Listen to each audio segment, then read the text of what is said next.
El Niño പ്രതിഭാസത്തെ തുടർന്നുള്ള മഴക്കുറവ് കാരണം കേരളത്തിൽ വൈദ്യുതി നിയന്ത്രണം തുടരും. സംസ്ഥാനത്തിന്റെ ആവശ്യം നിറവേറ്റാനുള്ള വൈദ്യുതി ലഭ്യമല്ല. മൺസൂൺ ദുർബലമായതോടെ ജലവൈദ്യുതി നിലയങ്ങളും പ്രതിസന്ധിയിലായി. ചൊവ്വാഴ്ച രാത്രി 7:15 12:15 ഇടയിൽ 2 തവണയായി 1 മണിക്കൂറോളം കേരളം ഇരുട്ടിലായി. ഇനിയുള്ള ദിവസങ്ങളിലും സാഹചര്യത്തിന് മാറ്റമുണ്ടാകില്ലെന്നാണ് KEB നൽകുന്ന സൂചന.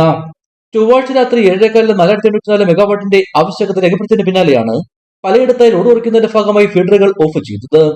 ആദ്യഘട്ടത്തിൽ 9:15 വരെ അരമണിക്കൂർ വീതം വൈദ്യുതി ഓഫ് ചെയ്ത് ലോഡ് നിയന്ത്രിച്ചു.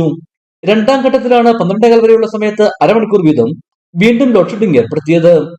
25 മിനിറ്റ് വീതം 2 തവണയായി ഫീഡറുകൾ ഓഫ് ചെയ്യാനാണ് വിവിധ സബ്സ്റ്റേഷനുകൾക്ക് നിർദ്ദേശം നൽകിയതെങ്കിലും പലയിടത്തും ഇത് അരമണിക്കൂർ വീതമുള്ള 2 ഘട്ടങ്ങളായി മാറി. 500 മെഗാവാട്ട് വരെ വൈദ്യുതി ആവശ്യകത ഉയർന്നതോടെ ഇന്നലെയും വൈദ്യുതി നിയന്ത്രണം ഏർപ്പെടുത്തി. ലഭ്യത കുറഞ്ഞതോടെ വിപണിയിൽ വൈദ്യുതി വില വർദ്ധിച്ചതും സോളാർ വൈദ്യുതി രാത്രികാല ഉപയോഗത്തിനായി സംഭരിക്കാൻ സംവിധാനമില്ലാത്തതും പ്രതിസന്ധി രൂക്ഷമാക്കി.